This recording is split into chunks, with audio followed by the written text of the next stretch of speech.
नमस्कार दोस्तों। Now today move on next topic, tendinosus. So tendinosus के नेम से ही पता लग रहा है कि टेंडन और सिस मीन्स डिजेनरेशन, तो डिजेनरेशन ऑफ इंट्रा टेंडिनस। पैराटिनोनाइट्स, पैराटिनोनाइट्स में क्या हो जाता है, टेंडन की जो आउटर लेयर होती है ना उसकी इन्फ्लामेशन हो जाती है। नेक्स्ट मूव ऑन 75 टॉपिक है are total hip replacement and RCT. ठीक है, आरसीटी की तो मैंने मसल्स बताई थी पहली वीडियोस में कि मसल्स आती हैं। ठीक है, बट एक बार आप ये और देख लेना, क्योंकि एक बार पेपर में ये इस टाइप के क्वेश्चन है ना आपको पीजीआई वगैरह में मिलेंगे। मैंने मेरे आसाम टीएचआर का अभी तक इसमें एम्स में तो नहीं आया है, पर आने के चांस हैं अब की बार। तो टीएचआर में क्या अवॉइड मूवमेंट की अवॉइड करते हैं, flexion, adduction and internal rotation. ये सबको पता होगा क्योंकि आजकल तो बहुत ज़्यादा टीएचआर टीकेआर ये होने लग रहे हैं और घर घर में ही घुटने बदलने लग रहे हैं, तो सबको पता होगा इसके बारे में। तो आप ये इसको अच्छे से करके जाना। आरसीटी में क्या अवॉइड कराते हैं हम पेशेंट को कि वो ओवर अबडक्शन ना करें। Next move on topic gynae से करते हैं। देखो गायनी, ऐसा नहीं है कि गायनी से क्वेश्चन नहीं आते, गायनी से क्वेश्चन आते हैं। तो गायनी के क्वेश्चन में आपको क्या करना है, सबसे पहले करना है या बस टर्म्स याद रखनी है आपको, कुछ इतना ज़्यादा नहीं करना है। एपिजियोटमी, एपिजियोटमी क्या होता है, जो इसमें ना एपिजियोटमी एक ये इंसिजन का नाम है। ठीक है, इंसिजन देते हैं पेरिनियल बॉडी के ऊपर। ठीक है, तो ये कब दिया जाता है, जब देखो नॉर्मल डिलीवरी होती है और डिलीवरी के टाइम पे जब बच्चा बाहर आता है उस टाइम पे अगर बच्चा बाहर आने की कोशिश कर रहा है और पर आ नहीं रहा है और टाइम ज़्यादा हो जाता है, तो डॉक्टर क्या करती हैं, एपिजियोटमी का इंसिजन देती हैं नीचे जो फीमेल्स में वेजिनल कैविटी होती है। ठीक है, उसमें ये टाइप्स ऑफ एपिजियोटमी करते हैं। ऐसा नहीं है कि एक ही टाइप की होती है, वो एरिया भी अलग अलग हो जाता है as a depend on condition. तो आपको बस इतना ही पता होना चाहिए कि एपिजियोटमी जो है ये क्या है। नेक्स्ट है डायस्टेसिस रेक्टाई, ये क्वेश्चन आ चुका है। तो डायस्टेसिस और रेक्टाई, देखो डाई मीन्स दो, स्टेसिस मीन्स अलग, रेक्टाई मीन्स रेक्टस मसल। तो इसमें क्या होता है कि इसमें ना मसल्स की सेपरेशन हो जाती है, मसल अलग अलग हो जाती हैं। इसमें लिखा भी हुआ है separation of rectus abdominis muscle, middle of the, कहाँ से अलग हो जाती है, लीनिया एल्बा से। ठीक है, तो ये देखो ये लीनिया एल्बा जो हमारे ये टमी होता है, ये मान लो कि एक प्रेग्नेंट वूमेन का पेट है। ठीक है, एब्डोमेन है। जब बच्चा ग्रो करेगा, ठीक है, अंदर ही अंदर क्या करेगा, ग्रो करेगा, तो ये जो हमारी अम्बलाइकल कॉर्ड है ना, यहाँ इसके बीचों बीच ऐसे एक इस साइड भी मसल होती है और एब्डोमिनलिस मसल इधर भी होती है। तो ये क्या होती हैं, ये सेपरेट हो जाती हैं दोनों की दोनों, और फिर बच्चा बाहर की तरफ अच्छे से मूव कर जाते हैं। तो डायस्टेसिस रेक्टाई का मीन ये। फिर नेक्स्ट है हेमरोइड्स। हेमरोइड्स भी सबको पता होगा, bleeding of the rectum part. तो जो हमारा रेक्टम पार्ट होता है वहाँ से जब ब्लीडिंग होनी शुरू हो जाती है उसको बोलते हैं हेमरोइड्स, लाइक पाइल्स, बवासीर। ठीक है, जब ये ज़्यादा होने लग जाता है तो अल्सर्स बन जाते हैं। फिर करना है आपको नेक्स्ट, मैं बताना भूल गई आपको कि नेक्स्ट आपको करना है जब प्रेगनेंसी होती है, सबसे पहले तो weeks of pregnancy, first trimester, second trimester and third. First होती है 0 से 12 वीक, सेकंड होता है 13 से 26 वीक, और थर्ड होता है 27 से 40 वीक। टोटल होते हैं 40 से 42 वीक, 42 वीक्स। इसमें आपको और क्या करना है, इसमें प्रीडेटेड एंड पोस्ट डेटेड। ठीक है, प्रीडेटेड का मीन्स है प्री मैच्योर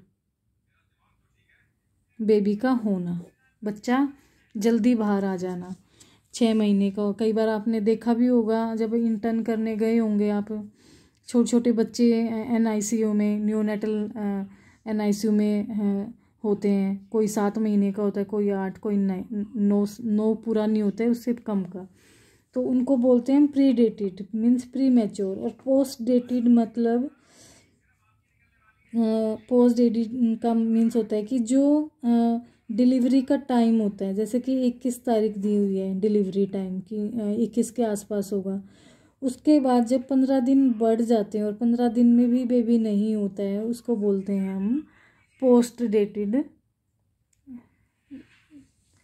बेबी। ठीक है, तो ये तो टर्म्स हैं, pre dated and post dated का मीन्स ये है।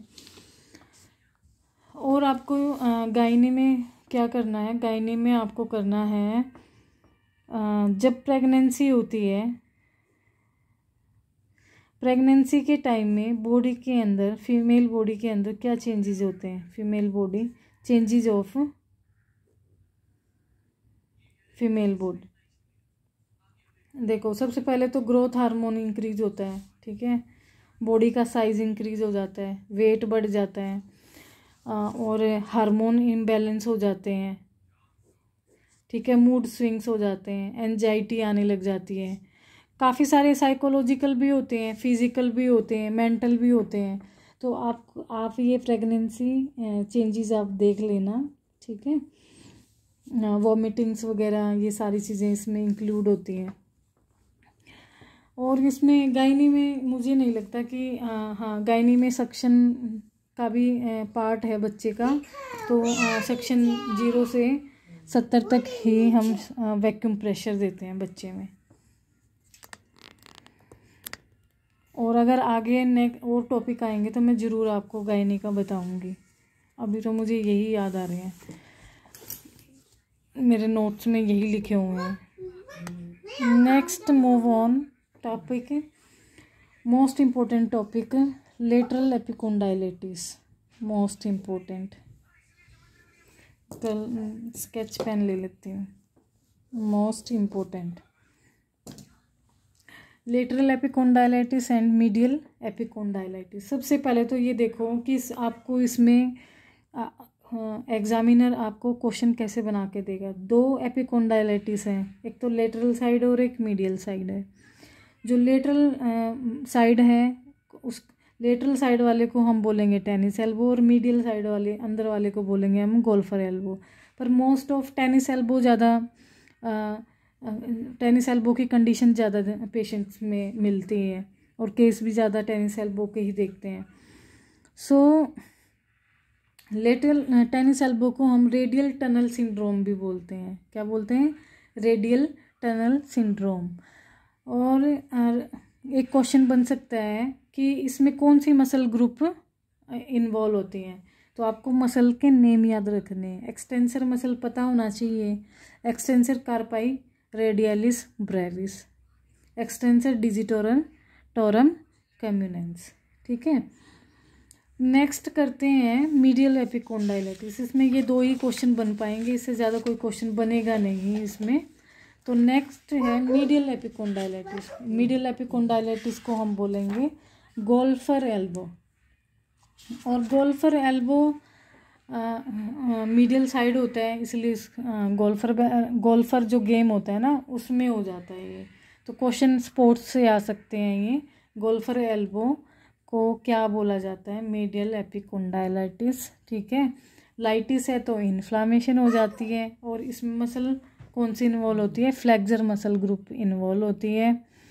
और कौन कौन सी मसल के नाम याद करने हैं? Flexor carpi radialis, palmaris longus and flexor carpi ulnaris. फिर करते हैं जो इसमें पेन होता है ना, वो मसल की ओरिजिन साइट पे पेन होता है, ठीक है। एक तो आपको ये याद रखना है कि pain occur in origin site, muscle origin site. कारण क्या होता है ये कोंडाइलाइटिस होने का? कारण यही होता है कि over stress means repetitive stress, जैसे कि कंटिन्यूली ज़्यादा टाइम तक बैक टू बैक कोई बच्चा गेम खेल लेता है, ओवर स्ट्रेस से गेम खेलता है, या फिर कई बार आपने देखा होगा कि जो धोबी होते हैं उनको भी ये डिजीज़ देखने को मिलती है, ठीक है। तो वो पटक पटक के कपड़ों को धुलते हैं, मार मार के धुलते हैं, ठीक है, इधर पटक के उधर पटक के निचोड़ के, तो उनको भी ये टेनिस एल्बो देखने को मिलता है। और इन्फ्लामेशन तो देखो किसी को भी हो सकती है, पर जो स्क्रू के काम करते हैं ज़्यादा उनको ये डिजीज़ देखने को मिलेंगी, तो आपको ये चीज़ें पता होनी चाहिए। और इसमें फिजियोथेरेपी में हम कौन सी एक्सरसाइज कराएंगे? इसमें इसेंट्रिक एक्सरसाइज कराई जाएंगी। कौन सी एक्सरसाइज? Eccentric exercise.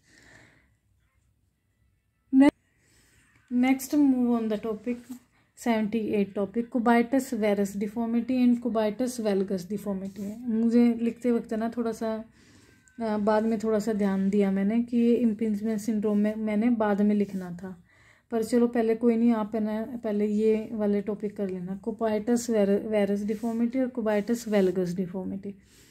जो वेरस डिफॉर्मिटी, वेरस का मतलब इनसाइड, वेरस मीन्स इनसाइड, अंदर की ओर जाना, और वेल्गस मीन्स बाहर की ओर, आउटसाइड।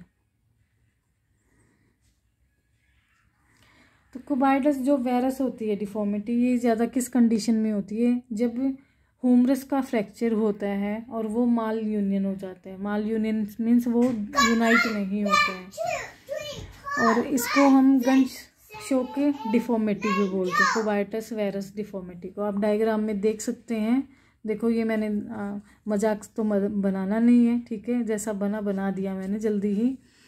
तो जो ये अंदर की ओर हाथ जा रहा है ये वेरस है, और ये बाहर की तरफ हाथ जा रहा है ये वेल्गस है। वेल्गस में क्या होता है कि जो लेटरल कोंडाइलर होता है ना हमारा ह्यूमरस का लेटरल कोंडाइल, वो नॉन यूनियन, ठीक है, नॉन यूनियन होता है, मतलब नहीं जुड़ना, नॉन यूनाइट।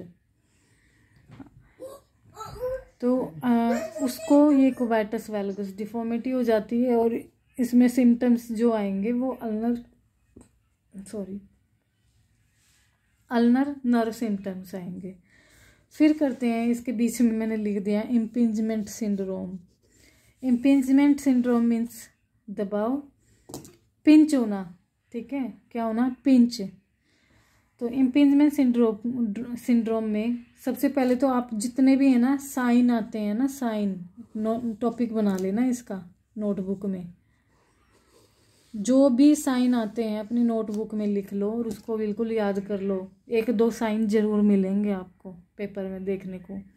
गोवर्स साइन आया था मेरे टाइम में, हॉकिंग्स साइन प्रेजेंट होते हैं इम्पिंजमेंट सिंड्रोम में। और ये सिंड्रोम को क्या कहते हैं? Painful arc syndrome. Painful arc syndrome की डिग्री याद कर लेना कि पेन कहाँ से कहाँ तक शुरू होता है। 40 से 140 to 120 डिग्री अब जब अबडक्शन करते हैं तब पेन होता है, इन बिटवीन पेन होता है। So next now move on the topic my 79 topic osteopetrosis. So osteopetrosis में क्या होता है? मार्बल बोन डिजीज़ बोलते हैं इसको। जो पुराने घरों में आपने देखा होगा मार्बल्स, जो मार्बल उसमें लगा दिया जाता है तो वो दूर से चमकता है, तो ऐसे ही बोन के अंदर मार्बल जो हड्डी होती है वो मार्बल्स की तरह बन जाती है, कहीं से ऐसे टूट के, और फिर वो आप जब MRI या एक्सरे करेंगे तो वो चमकेगी, ठीक है, शाइनिंग करेगी, तो उसको बोलते हैं osteopetrosis. Next topic is syndactyly and polydactyly. ये टॉपिक सिंडक्टाइली पॉलीडक्टाइली एम्स 2021 में आया था।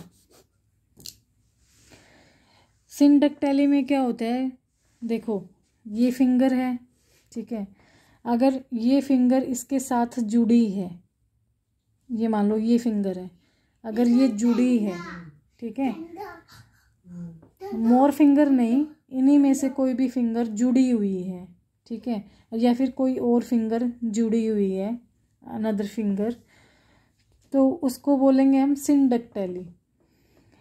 और अगर ये लिटिल फिंगर है, इसके साइड से एक और फिंगर ऐसे आ जाती है, 6 फिंगर बन जाती है हाथ में, ठीक है, उसको हम बोलेंगे पॉलीडक्टाइली। आप बस एक ही याद रखना कि पॉलीडक्टाइली में क्या होता है, मोर फिंगर्स होते हैं, ठीक है, और इसमें कनेक्ट ईच अदर, कोई भी फिंगर आपस में जुड़ी मिल सकती है और एक्स्ट्रा भी मिल सकती है, ठीक है। सिंडक्टाइली में फिर कंजॉइंट और वेब्ड फिंगर भी इसमें जो फिंगर होगी ना वो कंजॉइन होगी और वेब होगी, फिंगर होगी, ये कंजेनाइटल होती है, ठीक है। और ये जो सिंडक्टाइली होती है, ये एक केस हमें 2500 बेबीज़ के ऊपर मिलता है, ठीक है, और ये ज़्यादा मोर बॉयज़ में होता है देन गर्ल्स में, और इसमें जिग जैग इंसिजन लगाया जाता है, ये याद रख लेना, जिग जैग इंसिजन, ठीक है। और पॉलीडक्टाइली ये याद रखना, मोर फिंगर तो किसकी थी, ऋतिक रोशन की थी, यहाँ पे ऋतिक रोशन को याद रखना, पॉलीडक्टाइली अगर किसी को याद ना हो तो। सो आज के लिए, इस वीडियो के लिए इतना ही।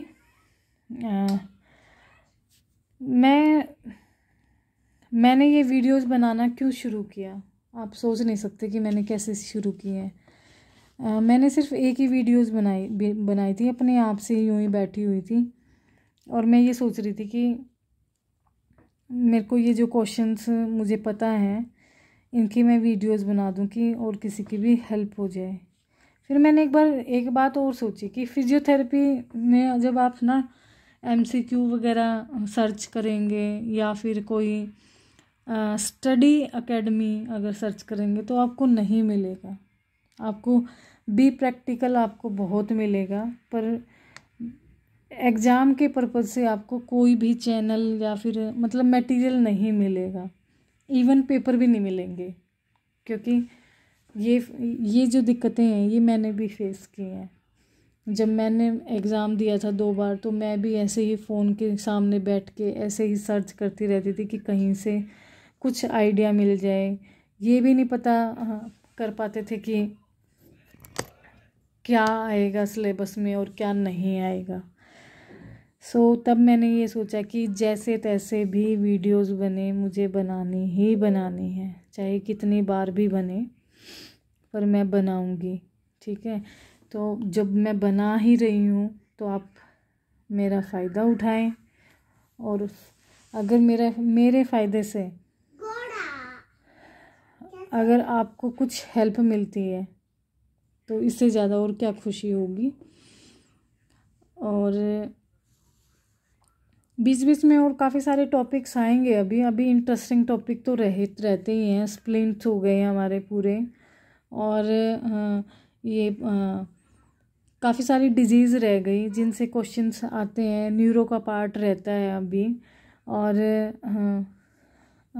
स्पोर्ट्स का भी रहता है, कुछ पार्ट्स रहते हैं जो अभी आने हैं। इलेक्ट्रोथेरेपी के मैंने वीडियोस अपलोड कर रखी हैं, आप इलेक्ट्रोथेरेपी के तो आप इतना ये मान लो कि इलेक्ट्रोथेरेपी में 17 टॉपिक होंगे ना, 17 या 22 टॉपिक, उनमें से 10 क्वेश्चन आएंगे ही आएंगे। आप ये सोचिए कि 200 क्वेश्चन आएंगे और उसमें से 180 क्वेश्चन सब्जेक्ट के होंगे, तो 180 क्वेश्चन कहाँ से आएंगे, इलेक्ट्रो से आएंगे, 10 से 12 क्वेश्चन जरूर बनेंगे, ऑर्थो से आएंगे, न्यूरो से आएंगे, ठीक है, और स्पोर्ट्स पार्ट आएगा, एनाटमी पार्ट आएगा हमारा, और ज़्यादा रिसेंटली एक्सरसाइज का भी पार्ट ज़्यादा आता है, ठीक है। बायोमैकेनिक्स भी रहती है अभी। तो मैं टॉपिक्स करवा रही हूँ और कोशिश करूँगी कि मैं जल्दी से जल्दी वीडियोस को अपलोड करूँ। कई बार क्या होता है कि अभी ये देखो कि इससे पहले वाली वीडियो डाली वो 3 बार बनाई और तीसरी बार में भी वो जब अपलोड हुई तब भी वो गलत जा रही थी, फिर डिलीट करनी पड़ी, फिर बनानी पड़ी।